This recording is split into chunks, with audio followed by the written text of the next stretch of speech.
오늘은 말씀은 능력입니다 라는 제목으로 함께 말씀을 나누고자 합니다. 오늘 말씀은 역대하 34장 14절에서 21절 말씀입니다. 제가 봉독하겠습니다. 무리가 여호와의 전에 헌금한 돈을 꺼낼 때에 제사장 hil기야가 모세가 전한 여호와의 율법책을 발견하고 hil기야가 서기관 사반에게 말하여 이르되 내가 여호와의 전에서 율법책을 발견하였노라 하고 hil기야가 그 책을 사반에게 주매 사반이 책을 가지고 왕에게 나아가서 복명하여 이르되 왕께서 종들에게 명령하신 것을 종들이 다 준행하였나이다. 또 여호와의 전에서 발견한 돈을 쏟아서 감독자들과 일꾼들에게 주었나이다 하고 서기관 사반이 또 왕에게 아뢰어 이르되 제사장 hil기야가 내게 책을 주더이다 하고 사반이 왕 앞에서 그것을 읽음에 왕이 율법의 말씀을 듣자 곧 자기 옷을 찢더라. 왕이 hil기야와 사반의 아들 아히감과 미가의 아들 압돈과 서기관 사반과 왕의 시종 아사야에게 명령하여 이르되 너희는 가서 나와 및 이스라엘과 유다의 남은 자들을 위하여 이 발견한 책의 말씀에 대하여 여호와께 물으라. 우리 조상들이 여호와의 말씀을 지키지 아니하고 이 책에 기록된 모든 것을 준행하지 아니하였으므로 여호와께서 우리에게 쏟으신 진노가 크도다 하니라. 아멘. 성경 속의 많은 장면들 중에서 여러분들은 어떠한 장면이 제 마음에 와닿으십니까? 물론 우리가 성경을 읽을 때 성경의 핵심 메시지이며 그 말씀 그 자체이신 예수 그리스도, 그 예수 그리스도의 탄생과 부활, 아마 그 예수 그리스도의 그 장면들이 가장 마음에 와닿을 겁니다.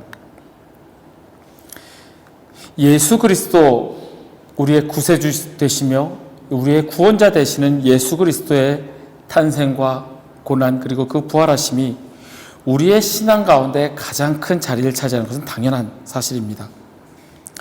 그 외에 또 어떠한 장면들이 또 마음에 와닿으십니까? 각자의 체험과 그 느꼈던 바에 따라 다를 수 있겠지만 저에게는 오늘 본문이 나오는 이 장면 그리고 또한 느헤미야 8장에 나오는 그 장면이 저는 마음에 참 와닿습니다. 오늘 본문에 나오는 이 장면들과 느헤미야 8장에 나오는 그 장면은 모두가 하나님의 말씀, 곧 성경에 관한 장면입니다.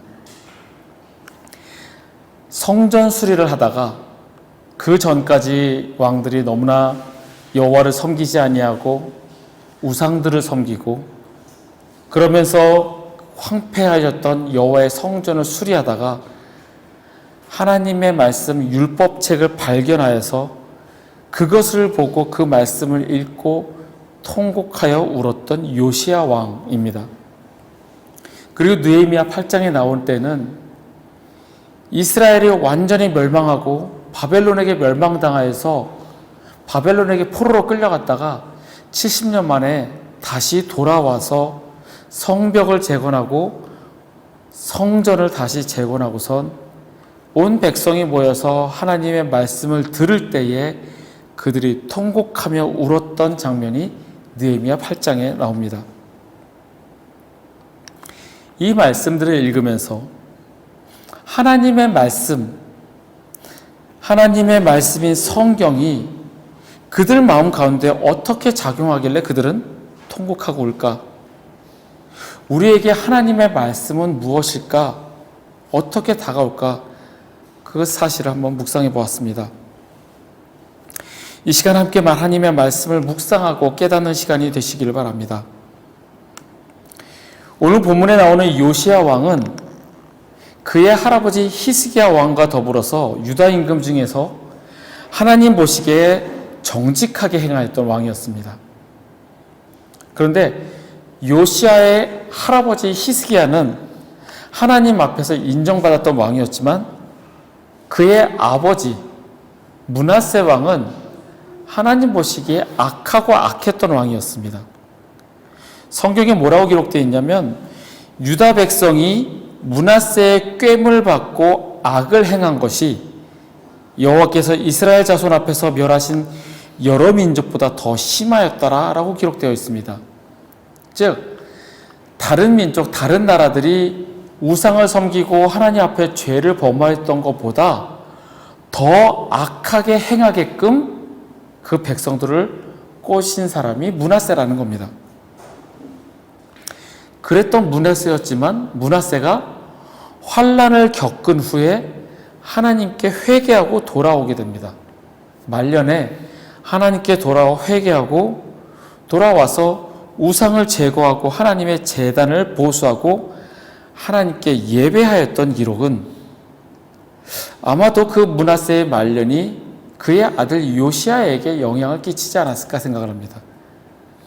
그래서 요시야 왕은 8살에 하나님 그 왕 위에 오르게 됩니다.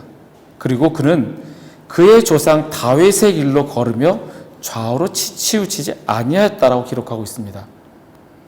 다윗이 하나님을 잘 섬겼던 것처럼 요시야도 다윗처럼 하나님을 잘 섬겼다라고 기록을 합니다. 그리고 16세쯤에 왕위에 있은 지 8년에 그는 하나님을 찾고 그리고 제12년 한 20살쯤에 유다와 예루살렘을 정결하게 하고 그 산당들과 아세라 목상 그리고 아로 새긴 우상들 그것들을 다 제거하여 버렸습니다. 그 우상들을 다 부시고 빻아서 가루로 만들어서 완전히 파괴하였습니다. 그렇게 6년 동안 그 이스라엘 땅을 그리고 성전을 정결하게 하고 이제는 하나님의 성전을 수리하기 시작을 합니다.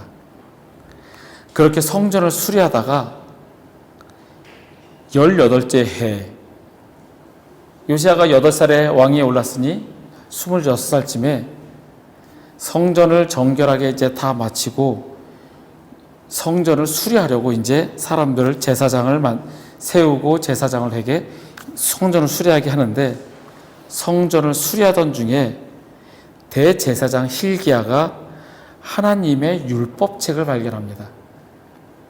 그때 하나님의 율법책이라 하면 모세 오경을 얘기를 하겠죠. 창세기, 출애굽기, 레위기, 민수기, 신명기 이 모세 오경 율법책을 발견하고 이 대제사장 hil기야가 서기관 사반에게 내가 이 책을 발견하였으니 왕에게 갖다 주라라고 합니다. 요시야 왕은 하나님의 율법책을 받아들고 그것을 서기관이 읽는 것을 들은 후에 옷을 찢고 통곡을 하게 됩니다. 앞에서 말씀드렸던 것처럼 하나님의 말씀 율법책을 들은 후에 왜 통곡하고 울었을까? 요시야 왕은 하나님의 말씀을 듣고 통곡하고 울며 회개하였습니다.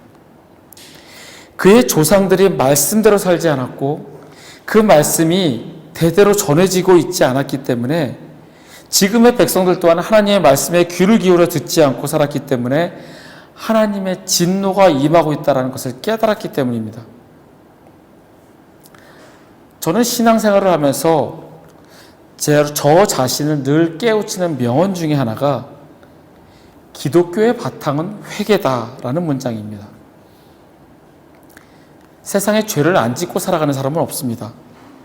아무리 거룩해 보이는 사람일지라도 그 마음에 죄를 짓고 또한 주님의 명령에 불복종하며 죄를 짓고 살아갑니다. 그렇게 우리 모든 죄를 지으며 살아갑니다. 그럼에도 용서받을 수 없는 죄인임에도 불구하고 우리가 이렇게 살아갈 수 있는 것은 그렇게 더럽고 추악한 죄인임에도 우리를 사랑하시는 하나님의 은혜로 말미암아 우리는 살아갑니다. 나는 깨끗하게 살아가고 있어. 하나님 앞에 꽤 정직하게 살고 있어. 라고 자신하는 것조차 하나님 앞에 교만이라는 죄를 지으며 우리는 살아갑니다. 나는 절대로 우상을 섬기지 않아. 십계명의 기본인 우상을 섬기지 말라. 어떻게 우상을 섬길 수 있어? 라고 우리는 자신만만해할 수 있지만 형상으로 만들어진 우상이 아닐 뿐 내 안에 자리 잡고 있는 우상들, 그 우상들을 섬기고 있는 우리 자신을 보게 됩니다. 내 안에 있는 명예, 성취감, 돈, 권력, 내가 만든 신을 섬기고 있는 우리들입니다. 저 사람은 돈의 노예야. 저 사람은 명예만 쫓아다녀. 남들 보고 뭐라고 할 거 없습니다. 지금 나는 하나님 앞에 정직하게 살아가고 있는가? 하나님 앞에 우상을 섬기고 있지는 않는가? 우리 자신을 돌아보아야 합니다. 주님 앞에 묵상하며 기도하면 하나님께서는 내가 섬기고 있는 우상을 깨닫게 하십니다. 우리가 섬기고 있는 우상은 무엇인지, 바벨론 포로 생활에서 돌아온 이스라엘 백성들이 학사 에스라를 통하여 하나님의 말씀을 듣고 울며 회개했던 것처럼 우리는 말씀을 읽을 때 우리는 회개할 수 있습니다. 하나님이 그 말씀을 통하여 우리에게 찔림을 주시고 그 말씀을 통하여 깨닫게 하시고 우리로 하여금 회개하게 하십니다. 그런데 여기서 주목해야 될 것은 진정한 회개란 단지 뉘우치는 것만이 아니라는 사실입니다. 진정한 회개는 생각과 목적, 행동 모든 면에서 완전히 돌아서는 것을 말합니다. 내 멋대로 살아가는 불순종의 길을 떠나서 믿음과 신실함으로 하나님을 섬기는 것을 말합니다. 내가 그런 죄를 지었지, 그랬었지, 잘못했어, 다시는 그러지 말아야지, 단지 그렇게 뉘우치는 것만이 아니라 나의 생각과 나의 행동, 내가 하려고 했던 그 목적들, 그 모든 것에서 돌아서는 것이 바로 회개라는 겁니다. 우리가 하나님의 말씀을 읽고 묵상해야 하는 이유는 회개하기 위함입니다. 내가 알면서도 지은 죄, 미처 모르고 지은 죄를 깨닫게 하시고 회개하게 하시는 성령님의 역사는 하나님의 말씀을 통하여 이루어집니다. 하나님의 말씀을 읽을 때 성령님께서 우리에게 회개할 것을 알게 하십니다. 그래서 우리는 하나님의 말씀을 읽어야 합니다. 하나님의 말씀을 읽으시길 바랍니다. 하나님의 말씀을 읽고 묵상하는 가운데 그 말씀을 통하여 나의 죄를 깨닫고 회개하게 하시는 성령님의 역사가 일어납니다. 우리 가운데 그러한 성령님의 역사가 일어나길 간절히 소망합니다. 두 번째로 요시야 왕은 하나님의 말씀을 받은 후에 하나님의 뜻을 알고자 구하였습니다. 오늘 본문 21절의 말씀입니다.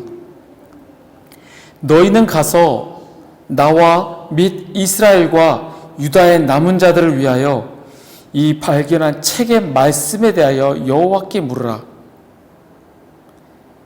그 하나님의 말씀을 깨닫기 위해, 하나님의 뜻을 알기 위해 그 뜻을 구하였습니다. 내가 깨닫기 어려우면 하나님의 종을 통하여 그 뜻을 알고자 하였습니다. 그래서 요시야 왕은 이 하나님의 뜻을 알기 위하여 하나님께 물으라 선지자들을 찾으며 하나님의 뜻을 알고자 구하였습니다. 이 말씀을 통하여 나에게 하시고자 하시는 말씀이 무엇인지 알고자 하였습니다. 목사님의 설교를 들으며 저 말씀은 누구누구에게 해당하는 말씀이야. 이 말씀은 저 사람 보고 들으라고 하는 말씀이야. 저 사람이 듣고 깨달아야 할 텐데. 이런 자세가 아니라 나에게 하시는 말씀, 이 말씀을 통하여 하나님은 나에게 무엇이라 말씀하시는지 주님의 그 뜻을 구해야 한다는 겁니다.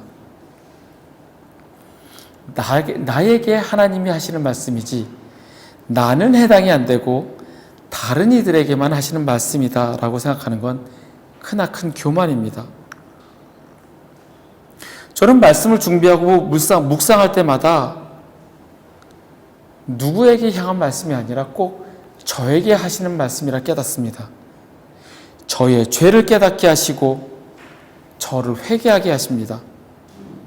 또한 말씀을 묵상하며 저에게 위로하고 힘주시는 주님의 말씀에 감격하고 감사합니다. 이 태도가 하나님의 말씀을 대하는 태도입니다. 잘한다는 칭찬의 이야기, 위로의 이야기는 나에게, 책망하고 회개를 요구하는 그 말씀은 내가 아닌 저 사람에게, 우리가 하나님의 말씀을 대하는 태도는 다른 사람을 향한 말씀이 아니라 내게 하시는 말씀이라는 겁니다. 내게 하시는 말씀이기에 우리는 말씀을 읽으며 하나님의 뜻을 구해야 합니다. 하나님의 말씀은 우리를 늘 깨우치십니다. 우리가 힘들고 낭망하여 좌절해 있을 때만, 주님을 찾고 간구할 때만이 아니라 우리는 늘 항상 하나님의 말씀을 읽고 묵상하며 하나님의 뜻을 구해야 합니다. 그럴 때 하나님께서 우리에게 그 말씀을 통하여 깨닫게 하십니다. 마지막으로 요시야 왕은 하나님의 말씀을 듣고 그 말씀대로 실천하였습니다. 역대하 34장 29절에서 32절의 말씀입니다. 왕이 사람을 보내어 유다와 예루살렘의 모든 장로를 불러 모으고 여호와의 전에 올라가매 유다 모든 사람들과 예루살렘 주민들과 제사장들과 레위 사람들과 모든 백성이 노소를 막론하고 다 함께 앉으라.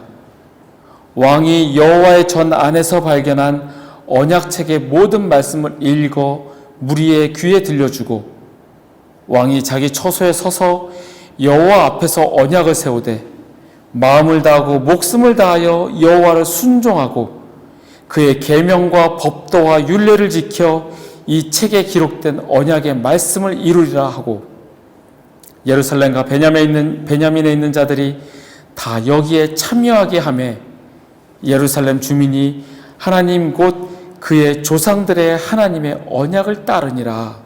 아멘.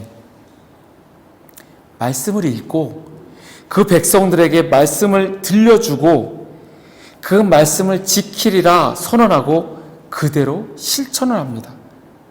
그래서 요시야 왕은 여호와를 섬기며 성전을 정결하게 하였고, 이 하나님의 율법책에 기록된 대로 유월절을 철저하게 지켰습니다. 우리가 말씀을 읽고 그 말씀대로 살아가지 않는다면 그것은 빈 껍데기입니다. 하나님의 말씀을 듣고 전하면서 그 말씀대로 살아가고자 애쓰지 않는다면 그것은 거짓된 삶입니다. 말씀과 하나 되는 삶을 살아야 합니다. 예수 그리스도의 팬이 아닌 예수 그리스도를 따르는 제자가 된다는 것은 하나님의 말씀의 증인이 되는데 모든 힘을 쏟기로 결심하고 실천한다는 겁니다. 말씀 따로 삶 따로라면 그 삶은 전혀 그리스도인의 삶이 아닙니다.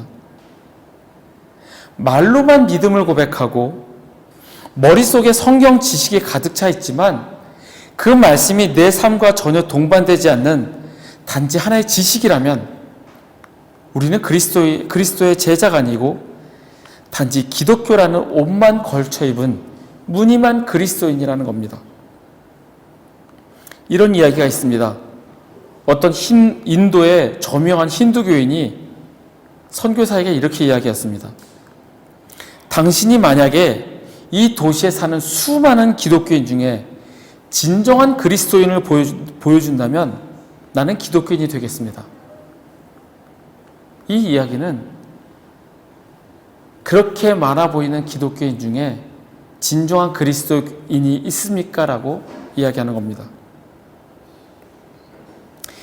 예수님께서 이 땅에 오신 것은 우리가 이 세상을 그리스도인으로서 살아가는 방법만을 가르쳐 주시고자 이 세상에 오신 것이 아닙니다. 예수님의 삶은 그 자체가 우리에게 본이 되셨습니다. 당신께서 먼저 보여주셨고 그렇게 행하심으로 우리를 구원하셨습니다. 방법만 가르쳐주고 너희는 이렇게 살아라, 이렇게 해야 된다 말만 하지 않으셨습니다. 손수 제자들의 발을 씻기시며 섬김의 자세를 보여주셨습니다. 인간의 몸으로 태어나 죽기까지 하나님의 계획에 복종하셨던 순종을 보여주셨습니다.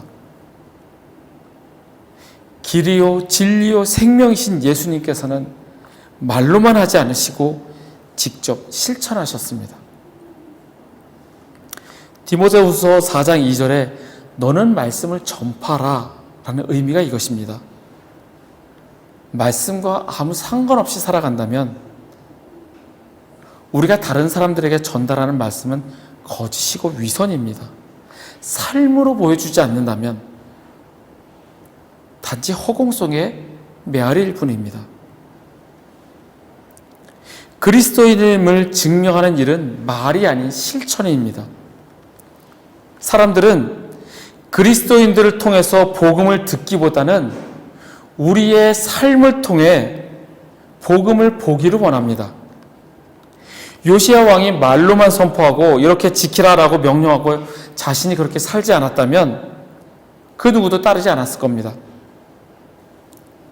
자신이 먼저 하나님의 율법을 따르고 순종하였기에 이스라엘 백성들과 장로들과 사람들이 따랐습니다.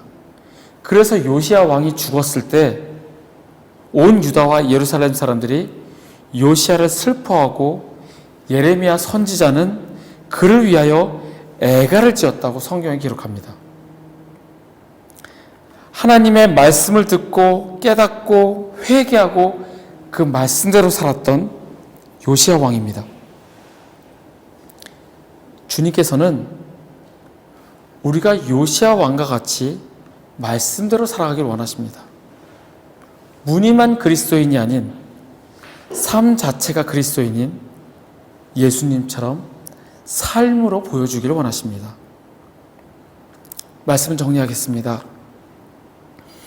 하나님의 말씀을 듣는 우리는 먼저 회개해야 합니다. 진정한 회개는 단지 뉘우치는 후회가 아니라 나의 생각, 목적, 행동 모든 면에서 완전히 돌아서는 것을 의미합니다. 불순종의 길에서 벗어나 믿음과 신실함으로 온전히 하나님을 섬기는 것이 바로 회개입니다. 하나님의 말씀을 들으며 주님의 뜻을 구해야 합니다. 나에게 하시는 말씀임을 믿고 주님의 뜻을 구해야 합니다. 나에게 하시는 말씀입니다. 다른 사람에게 들으라고 하시는 말씀이 아니라 나에게 하시는 말씀임을 깨닫고 주님의 뜻을 구하시길 바랍니다. 마지막으로 말씀이 삶이 되셨던 예수님처럼 우리의 삶 역시 말씀과 하나 되는 삶이 되시길 바랍니다. 우리의 행동과 삶을 통해 복음을 보기를 원하는 자들에게 진정한 그리스도인임을 보여주시는 저와 여러분이 되시기를 간절히 소망합니다.